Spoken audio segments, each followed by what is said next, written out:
Good afternoon, everyone. So excited that you are joining us this afternoon or morning from wherever it is that you are tuning in from. Welcome, welcome. We're going to give folks just a couple minutes to get in, and we'll get started in about 30 seconds. Thank you so much for being here. Welcome.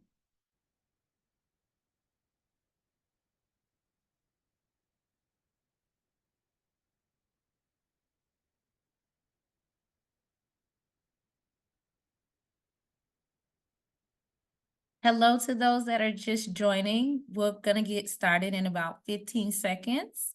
So excited to have you here for this amazing and important conversation. Welcome, welcome, welcome.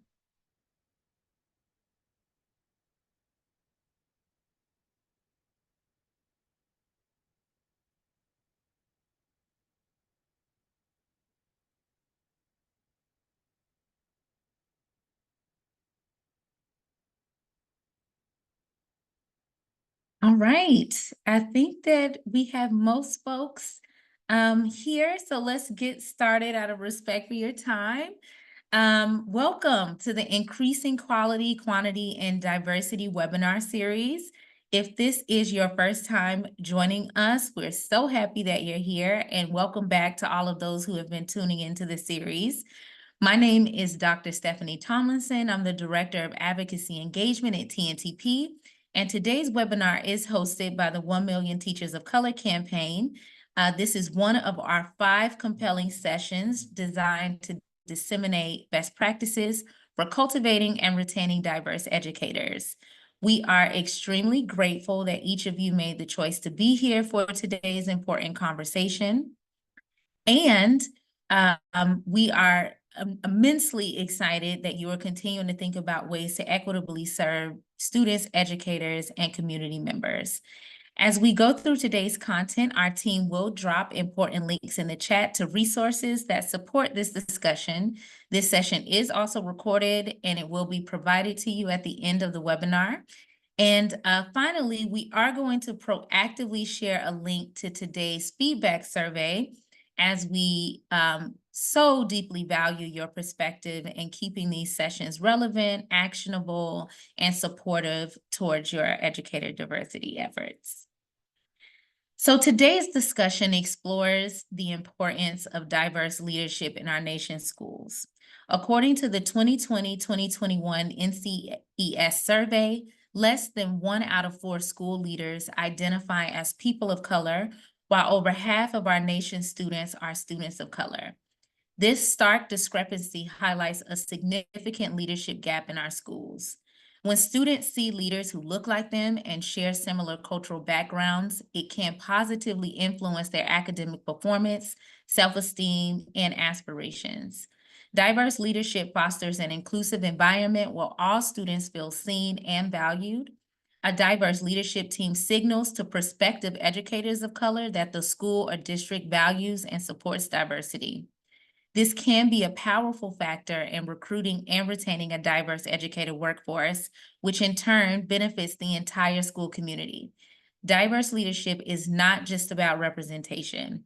It's about creating systemic change that benefits all students. Our research shows that leaders of color are often at the forefront of pushing for policies that address disparities in education and promote social justice. We believe that it is the collective responsibility of educators, policymakers, and communities to advocate for and support the development of diverse leadership in our schools. This is also one of the many reasons why the 1 Million Teachers of Color campaign exists. The campaign seeks to grow the ranks of our nation's teachers of color by 1 million and leaders of color by 30,000 over the next decade through a broad cross-sector coalition to advocate for change at every level of our system. The campaign's primary objectives will be achieved through 3 key strategies. The first is advocating for policy change and stronger policy implementation at the federal, state, and local levels. The second is building a national narrative to influence public opinion about the urgency and importance of educator diversity. And the third is disseminating best practices and research and solutions to inform the field and establish networks of aligned champions. This campaign is led by a steering committee, which includes leading experts from 8 organizations. You can learn more about our partners and funders by visiting the campaign website, which we'll also drop in the chat for you. In our remaining time together, we will explore best practices of leadership development and pathways to advancement that support diverse leadership. I have the pleasure of moderating today's discussion with some dynamic leaders from the field on this topic. The expertise on this panel is certainly unmatched, and I will say that you all are certainly in for a treat, and that's not just my biased perspective. So let's go ahead and dive into the conversation, and I'd love to start by introducing our panelists today. Please join me in welcoming Dr. Ben Mosley to the conversation. Dr. Mosley is the principal of Glenmount Elementary Middle School in Baltimore, recognized as a school on the rise. He implemented a state-honored gifted and advanced program and led Glenmount to receive the E-Gate Award in pre-K accreditation. Glenmount was ranked among Baltimore's top 10 elementary schools by U.S. Newsweek in 2021. Dr. Mosley co-designed Baltimore's student learning plans impacting over 77,000 students, is a distinguished principal, and a 3-time recipient of the Heart of the Schools Award. He also mentors resident principals through Baltimore's Principal Pipeline Initiative. Please welcome Dr. Mosley. Next, we'd like to welcome Dr. Nia Campbell. Dr. Campbell currently serves as the Chief Academic Officer for Aurora Public Schools in Aurora, Colorado. In her current role, she serves 38,000 students from 130 countries speaking over 160 languages, of which 74% receive free or reduced lunch and 78% are within communities of color. Prior to her current role, Dr. Campbell was the Assistant Superintendent of Secondary Programs for the School Board of Highlands County, an all-Title I school system in Florida. Throughout her career in public education, she has served as a high school math teacher, assistant principal, and principal. In post-secondary service, Dr. Campbell has served as an adjunct professor committed to the adult education of doctoral candidates majoring in educational leadership. During her undergraduate time, she played NCAA Division I basketball and was inducted into the Hall of Fame.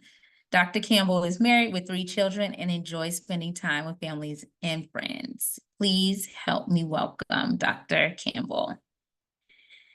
Next, we're proud to welcome Jose Torres. Mr. Torres is the Deputy Chief of Schools for Network 13 in Chicago Public Schools, where he supports 34 schools serving 11,000 students in the far southeast of Chicago.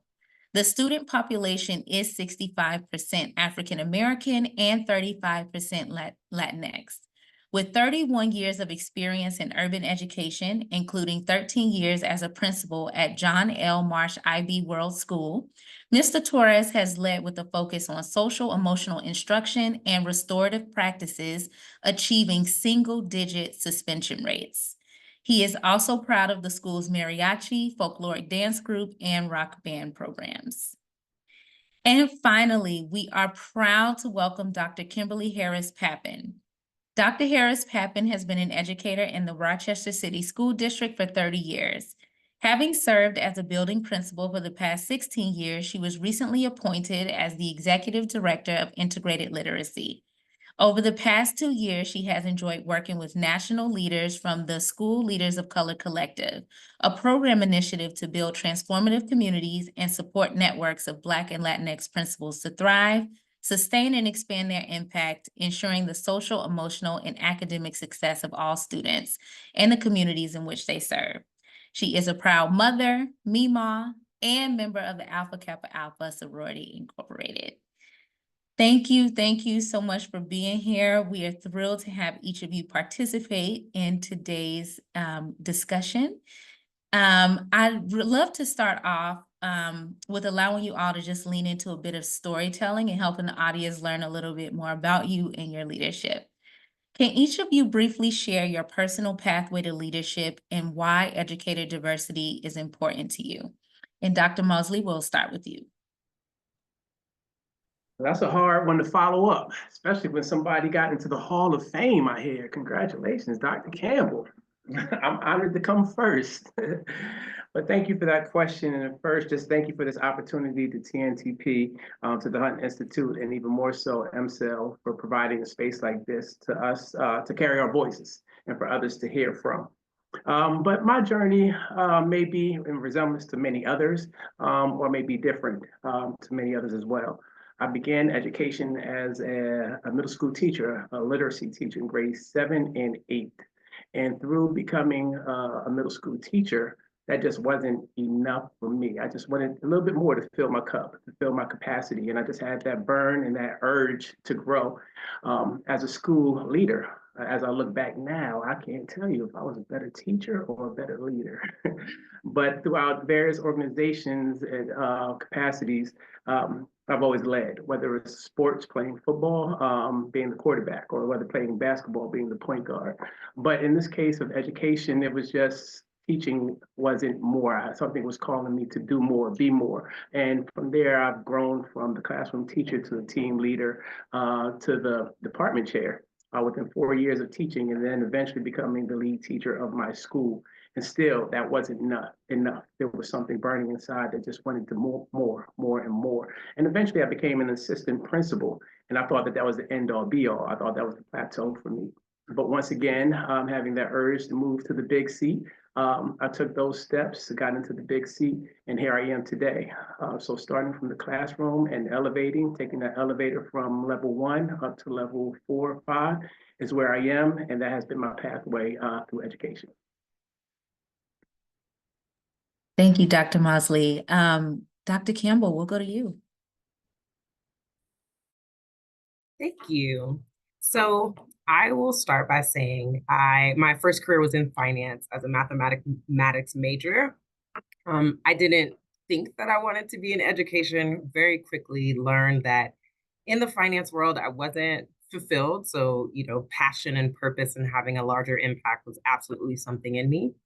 I started as a mathematics teacher in Hillsborough County Public Schools. And I would say that within the first year of doing that, I quietly wanted to become a principal. And I say quietly because when I looked around the system, there weren't many female and or persons of color leading high schools. So it was something that I kept on the inside of me. But I think what ignited it is the pure shock that students had at the time I had locks, that this brown female was their mathematics teacher. And the way in which they were able to try and persevere through mathematics, for me, a subject that they felt like they weren't good at, really allowed me to see, one, my impact as a person with a diverse background in front of them as their teacher. And so I would say for the next 2 years, I think I grappled with the understanding that if I wanted to have a larger impact, I had to move further away from the direct contact with students. And I think I struggled with that for a couple of years because those interactions, seeing students have that aha moment, building their confidence and doing something well, it wasn't something that I wanted to step away from really. It wasn't an easy move, but I knew that I wanted to have a larger impact. After that, I would say that I engaged myself in opportunity to learn more outside of my role around just schooling, education in general. And then I enrolled in formal learning. So what I would want to share just about my pathway is so many people have experiences of being tapped. And I can't say that I was tapped per se, but I will say I had confirmation along the way. Individuals saying like this, you do this well, like those types of confirmations. I think what I also want to share to this group specifically is that as a brown woman in leadership, I feel like I've also received such a great amount of unsolicited career advice that was limiting to me. And it's nothing wrong for any individual that wants to be a building principal throughout their entire career. Like that's passionate work. And it's great if that's what they want. And like I have found that there's been a glass ceiling put over me. And so I just want to share like that the journey is different for everyone. And it's really important to understand where you want to be as a leader and what impact you want to Thank you, Dr. Campbell. And Mr. Torres, will you share with us? Good afternoon, everyone. Pleasure to be here with all of you. So I am a product of the Chicago Public Schools. I actually immigrated to the United States back in seventh grade, 12 years old. So I'm an EL. So I had an opportunity to attend Chicago Public Schools and be able to see some of the things that, were just challenges for me. Learning a second language, being a minority within the minority, is something that I was not used to, and adapting to a new country. And I think that is what is happening to a lot of our new students that we have coming into our country right now. And um, being a teacher was not even in the realm of my thoughts, because having immigrant parents coming here with nothing, and knowing that at that point, not even having the right documentation for me to attend college, and being rejected by colleges, that was hard, that was difficult, and not knowing what my future was going to be. But having the opportunity, having people that opened up doors for me, that supported me along the way, and that got me to have a college degree, that was game changing for my family. I was able to support my brothers and sisters, and they all are college graduates with master's degrees now. And the same thing with my own children. They are now all college graduates. And, you know, we understand, and I understand, that this, breaking the cycles is game changing. It takes generations sometimes for this to happen. And that's what I've done in my journey. I became a bilingual teacher at my own school where I was a student as an at the elementary level.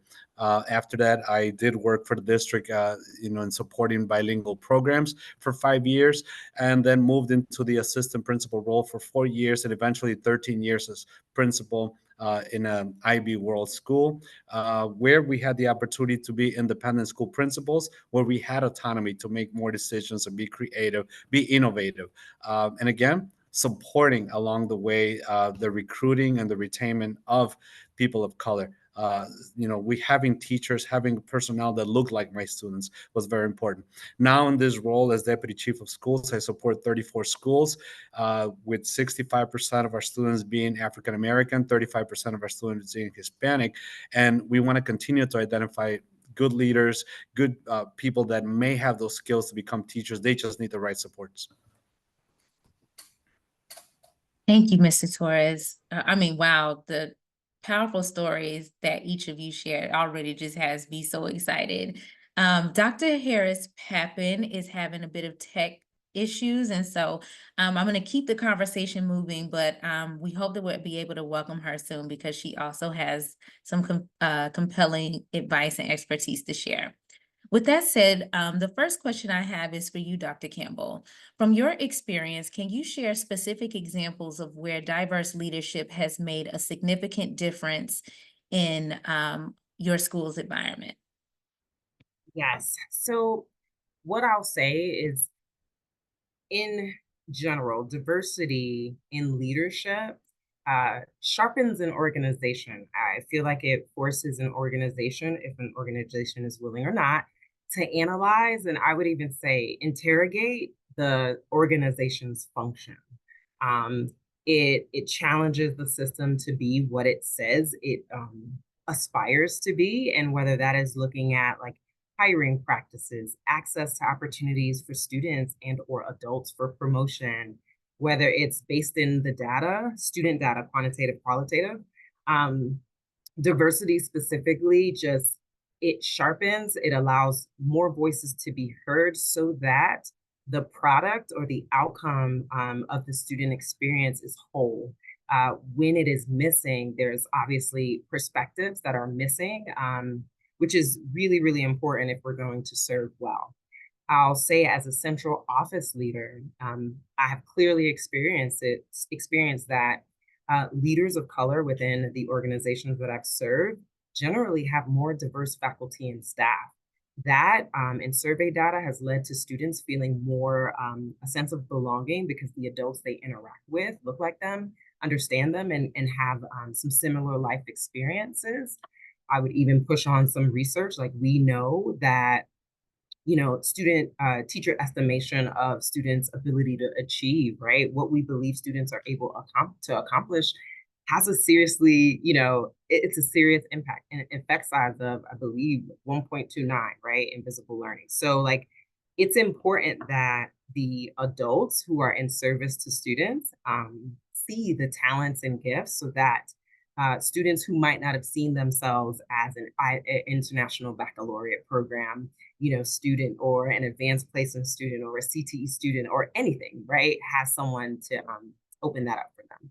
I would also say, if I'm drilling back to building leaders, we understand the impact of great leaders. And when a leader of color is in an organization leading, the impact that they have on all the teachers and students in that building, that lens is just so very important. One, because we know bias is a real thing. We all have it. It's not bad, but if it's unchecked, it can be harmful.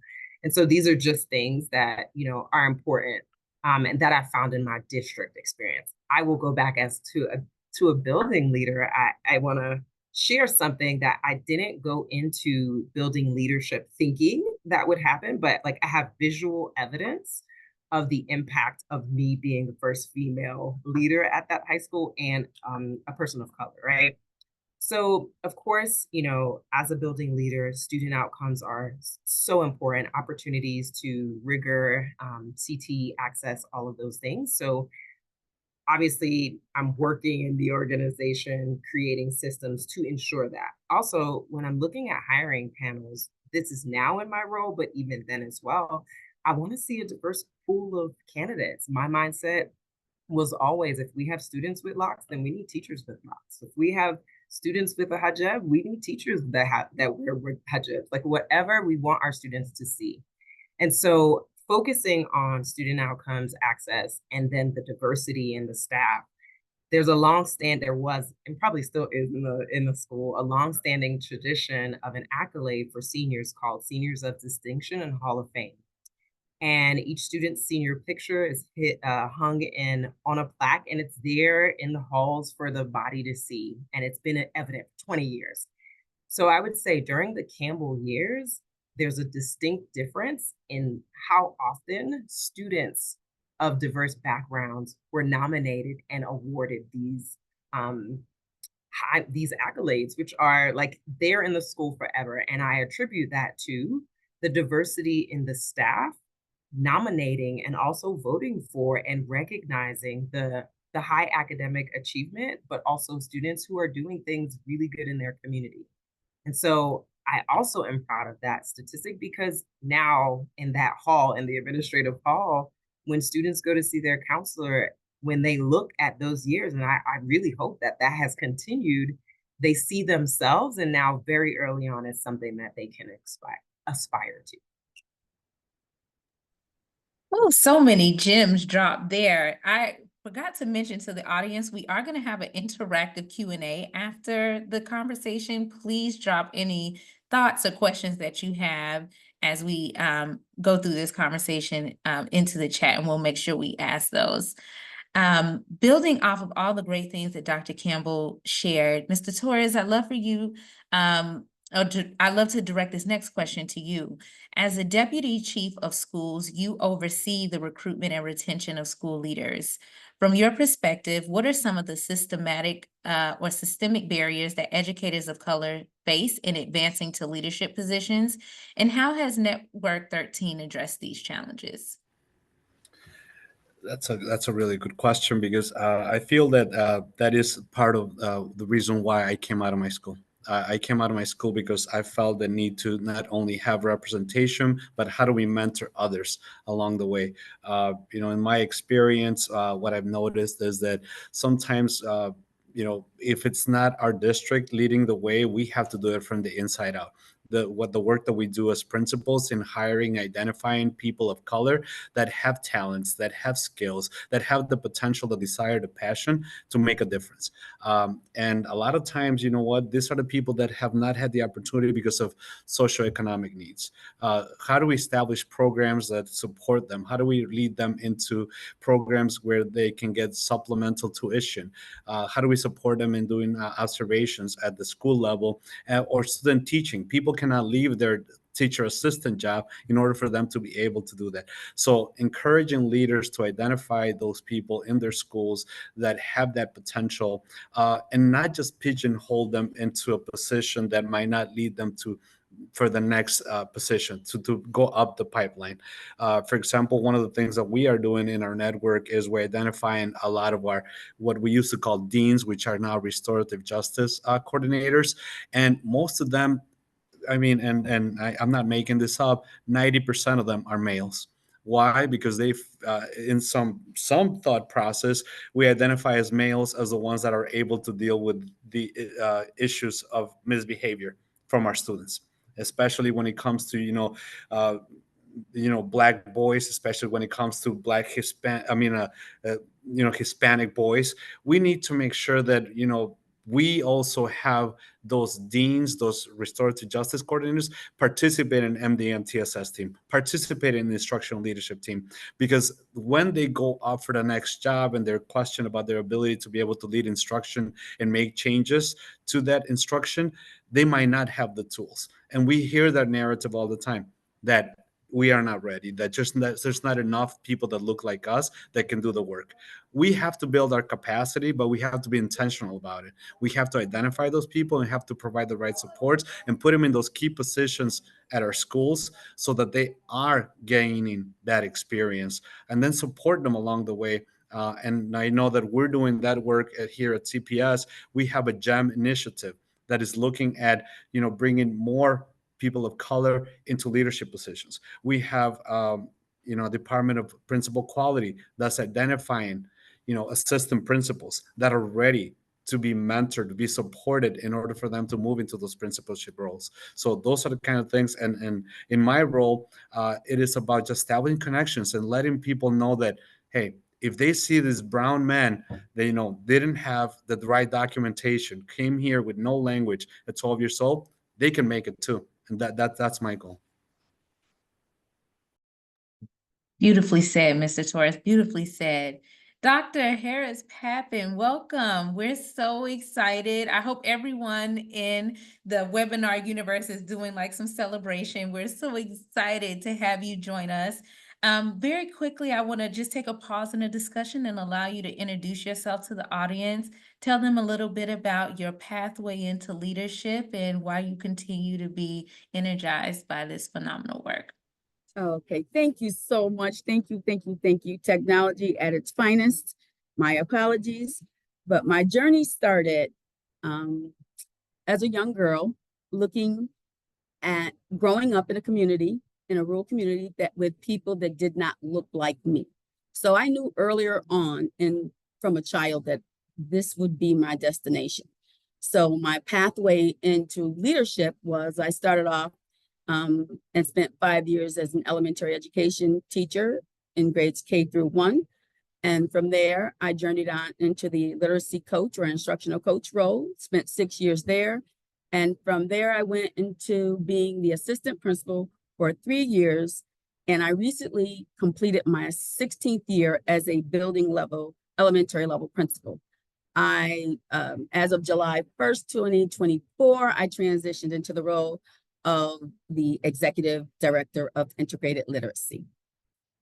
I think that it's important that we, I'm sorry, can you repeat that last part? Oh, it's just, why does this work remain important for you? Well, it's important for twofold, for staff and for students. And I'm sorry, I'm a little nervous because it took me forever to try and log in and I had to just revamp myself, but for staff and for students. And I say for students because I want them to see people that look like me, that have journeyed and faced some of the same challenges that they have faced, but then have continued and maintained myself within the same district for 30 years, going into my 31st year, that if you continue to climb, you will grow.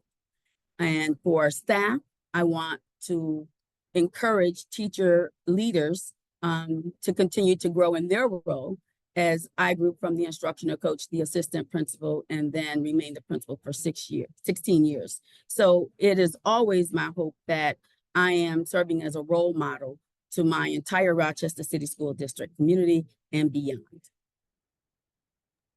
Beautiful.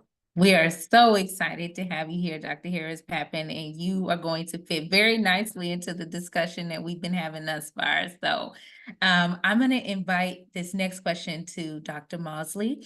Over the past decade, you have been able to do some award-winning and transformational school leadership work in Baltimore City Public Schools. Can you share more about how you have created a culture that effectively recruits, but more importantly, retains diverse staff and educators? Very good question. Very good question. When I first occupied the seat, but my first year as a principal, I had marching orders for our staff to resemble the students that we've had here in Baltimore City. My first year, it did not resemble the students that we have here inside of the building. And over the years, that has been something that we continue to work on.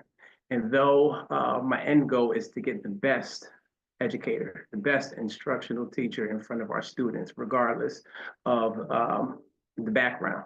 But nonetheless, over the years, it has been tremendous to see the culture shift and for our students to have someone who resembles them inside of their classrooms. I am very proud as a building principal, as a Black man, to have the amount of Black men, African-American men here inside the building.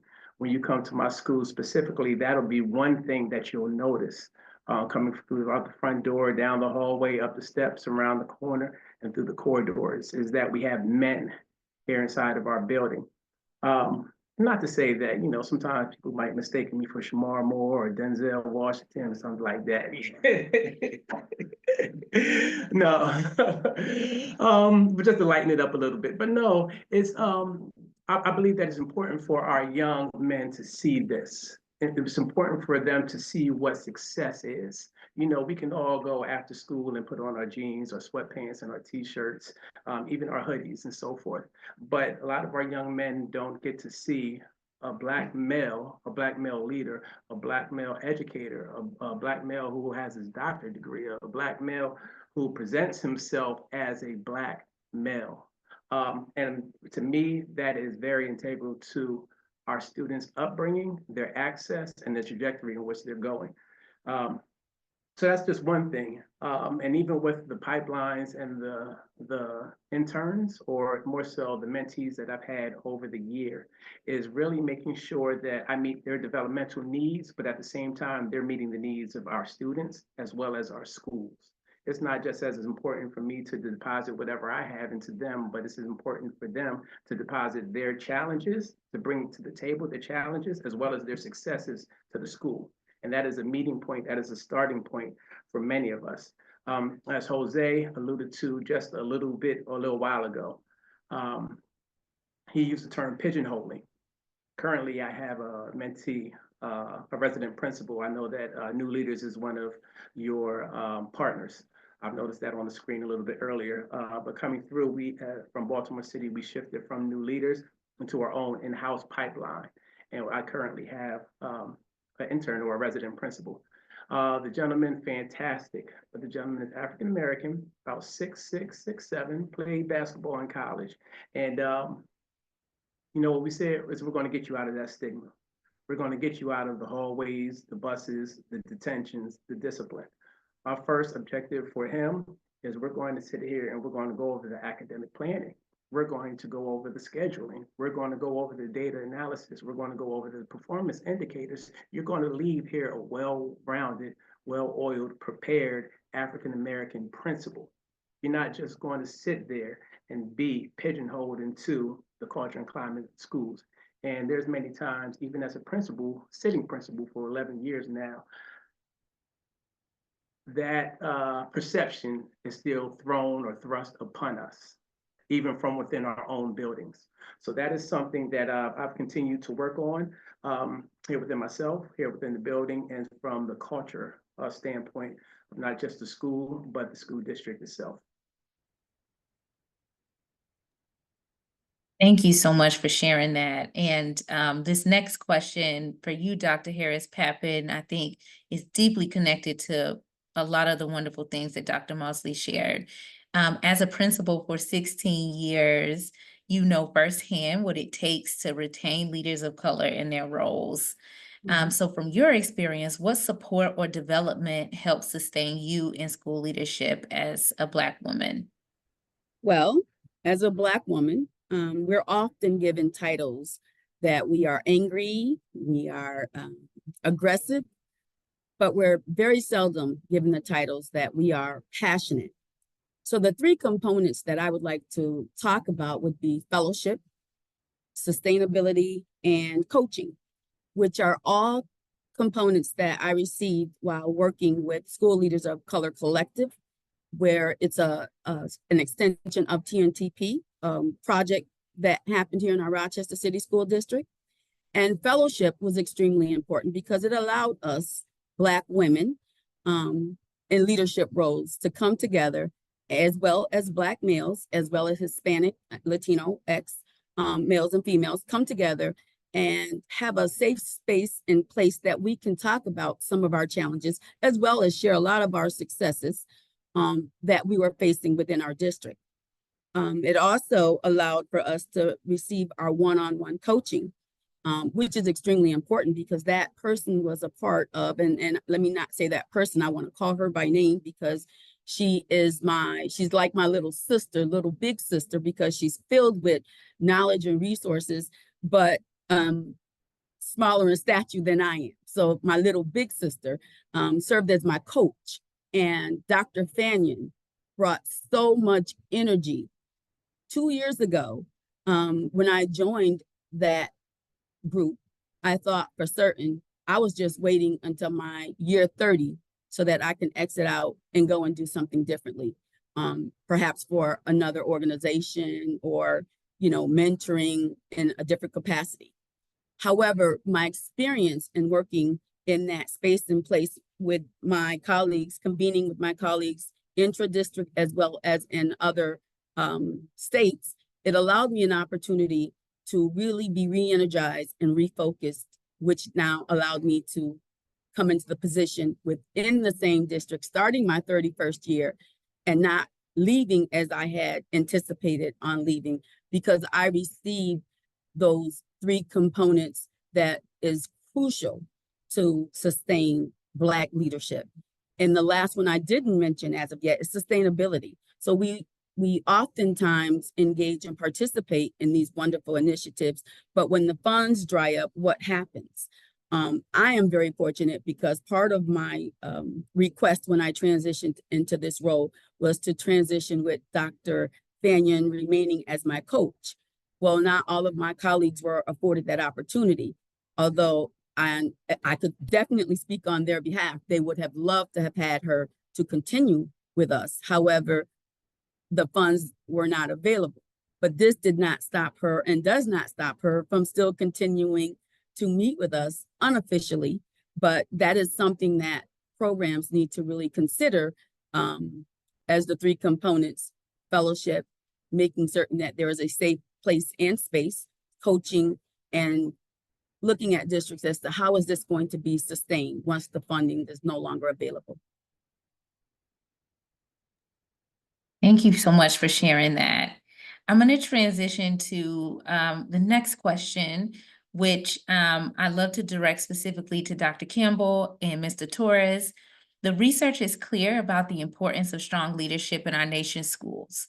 From your perspectives, how can educators and administrators advocate for policies that support strong leadership that is representative of our student population? Dr. Campbell, we'll start with you. Thank you. So I want to say it starts with purpose. Our field is very passion and purpose driven. So it's about educators and administrators truly being vested as a member of their organization. Like, we need to do a better job ridding ourselves and others of that mindset of, I just work here, like being a victim to the system that may not always be designed to serve us well. We need to instead adopt a mindset of, if not me, then who? And if not now, then when? I strongly believe that leadership is not a title. It's so much more than that. And so once you really get settled within you and your purpose and why you do this work, I think then at that point, it's important to advocate for any gaps, any inequities, or anything that students and adults within the system are experiencing. I think it's important to understand and be knowledgeable of the forums available for you to have your voice heard. I think sometimes individuals forget that you have to also be well versed in the policy that governs your organization. You have to be well read, and you have to understand like what policy is driving whatever actions are happening within your organization.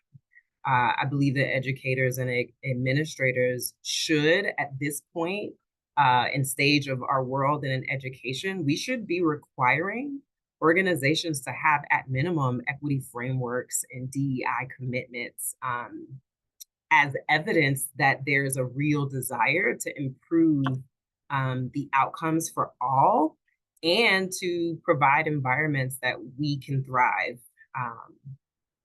And so I would not finish there, but that's important. I think where I want to plug Aurora Public Schools is that Aurora has gone beyond that, and that's what drew me to this position. And so it's not just about the policies.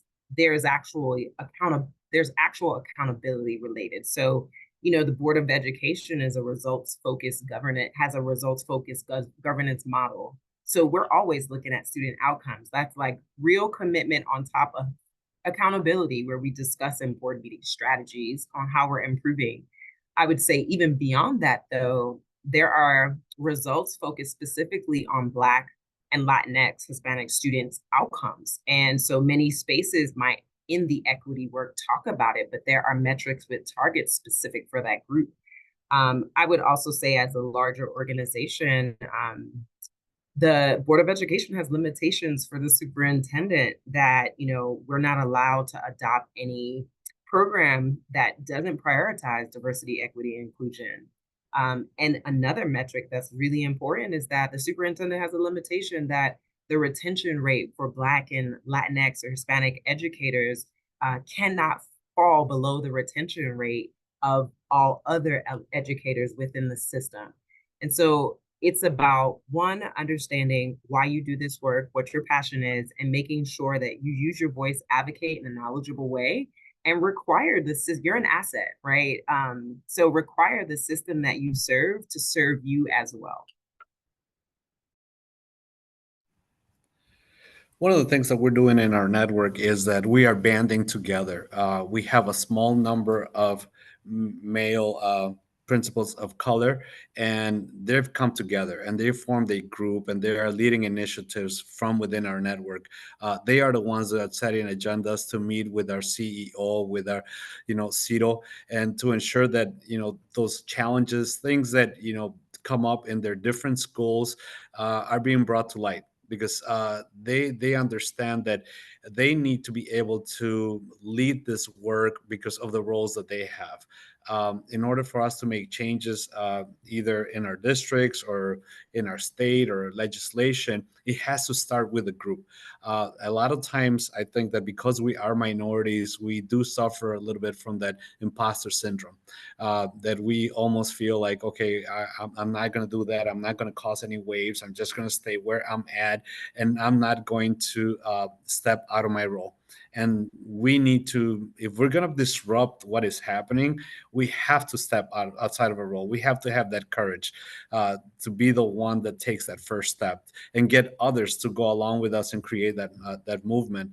So, one of the things that our male teachers are doing right now, we're working very closely with Eric Thomas, who is a great motivator. He has been working with our network, and now he's going to be visiting these schools. And we want this to continue to grow so that people will take notice, and people will want to make those changes when they see that the people that are down and where the work is taking place, they are the ones that lead in the work and creating that momentum.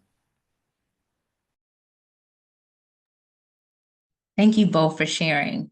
And I just looked at the time. Time flies when you're having fun. So I want to make sure that we've gotten some really compelling questions from our audience. I want to make sure that we leave a little bit of space to talk about these. The first that I see here is, was there one thing that made you want to be a leader? Anyone? Mr. Mosley, I see your hand is up, and we'll have you answer that for us. Yeah, I'll step in on that one. I still struggle with that. I still struggle. I don't know if leadership is something that is innate, that compels you from the inside, or it is something that attracts you from the outside. And me still being in this leadership position here, I still don't know the answer. But it's something that continues to drive me. Night in and night out, I'm still reading. I can't tell you how many leadership books that I've read. Sometimes it feels like it's the same thing that I'm reading, but nonetheless, it still attracts me while I attempt to sharpen my own skill set, see new vantage points, look at things differently. But I'll tell a story of what brought me to leadership through education. And it was my college career. I came to school, was on a football scholarship, right? Black man football, same thing. I'm trying to swing the pendulum. But nonetheless, came to college on a football scholarship. And it was the first time that I've heard the derogatory phrase, the best way to hide information from a Black person is through a book. And of course, the phrase wasn't a Black person. It started with the N word. And that right there was something that just struck a chord with me. And it just resonated. It resonated with me to the point where I sat down, pondered, thought about it. I was like, you know what? There's reality to that. And I need to change that. I need to change that perception because it's out there. And how best to change that perception other than to start with me. And that one phrase began my trajectory onto education and giving back to people whose perception is placed upon that we don't read. And to this day, I can tell you that I've read probably over 1,000 books. And I think that intrinsic motivation that I have was fueled by that comment. And me wanting more for myself, for my children, for my family, or for people that look like me, compelled me to get into education and to get on a platform to be able to change that narrative, first from a classroom to a team setting, to a department setting, and now to a school setting. And in some cases, still working with district offices on special projects now. But that was my journey into leadership. I don't know if it was something that was innate, something that's grown inside, or something that I've learned over the years externally. It's something that I haven't mastered yet. We still have different challenges, different opportunities every day, even in the schoolhouse, every day. But nonetheless, it's something that drives me and motivates me to do my best for my school and for my children. Thank you for sharing that. Well, we have so many great questions. I'm going to lift up Matthew's question. Matthew, you put two really good ones in the chat. I'm going to lift this first one up. How are you currently supporting emerging leaders in your district, and what gaps do you see in their preparation for leadership roles? And that's open to the group. So whoever feels comfortable going after that one. I'll answer really quickly. So most leadership preparation programs are, based in research and will give you the, I don't want to say textbook because it's all very useful information on how to create systems, PLCs, all of the things that you need for student outcomes.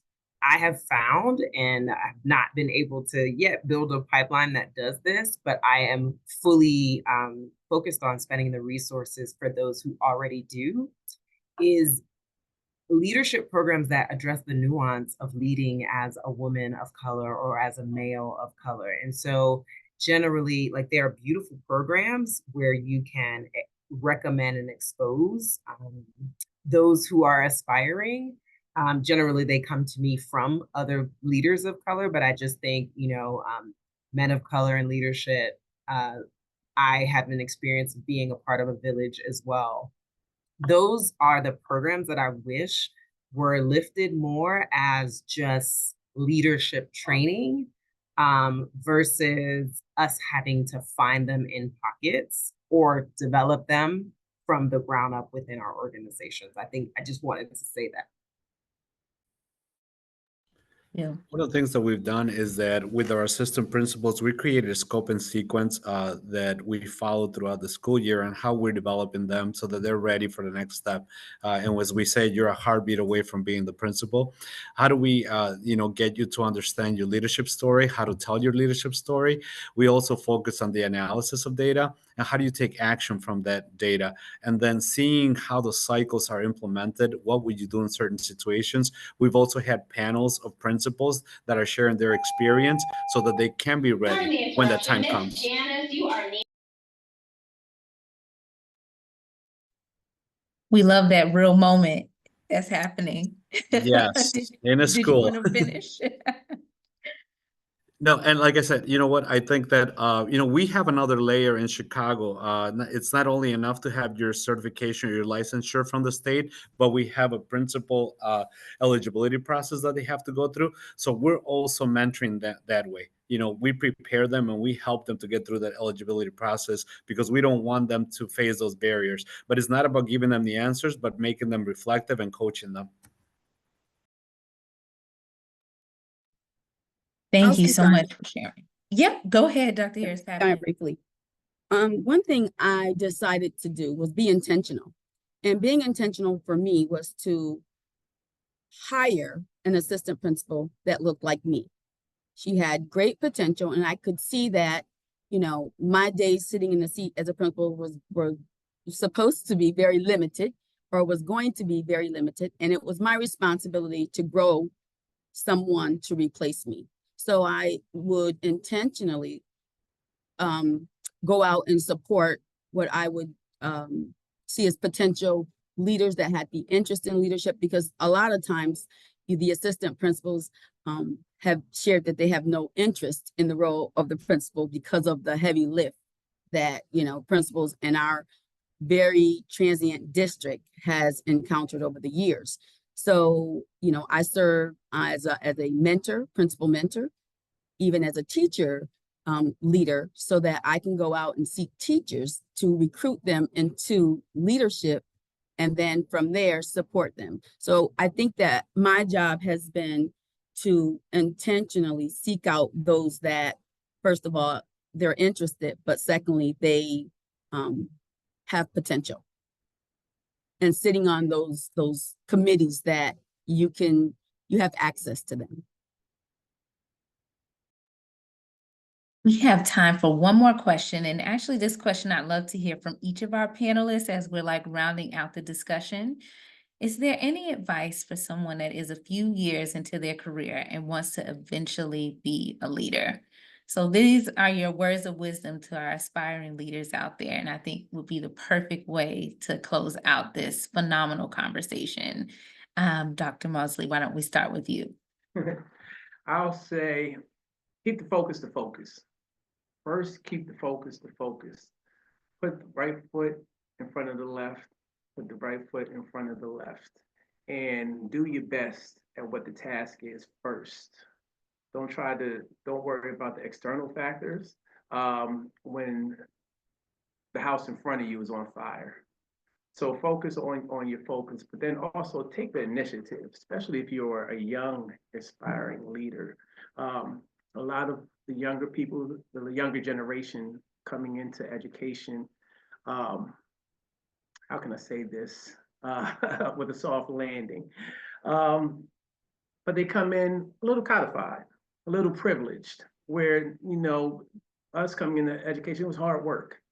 It was hard work, and we had to take our steps. We had to go through the process in order to get where we were. Nowadays, things move a little bit more rapidly. Going for me, I'll speak for myself. There was a number of years that I was in the classroom and then had to matriculate up a set of stairs to the next position. But today, this instant gratification, and speaking to Doc's point earlier, the sustainability, making sure that whatever you do and whatever you leave, you're able to sustain, and there's a track record. And then with that being so, is to make sure then you take initial next steps, or what I'm going to say, capacity building, is take some type of initiative to go above and beyond. But first, make sure that you're taking care of your priorities. So if you're inside of a classroom, those students are still your number one priority. If you're inside of the building, make sure that your building is successful and is performing before you take on external and additional activities. So again, I would just say keep the focus, and then show some ambition and some initiative, and someone will see you. Someone will see you, and trust and believe we're always watching, whether it's through posture, whether it's through the communication, and sometimes through the people that you associate with. That's a part of our fabric, administrative lens, and just know that we're always watching. That's my 2 cents.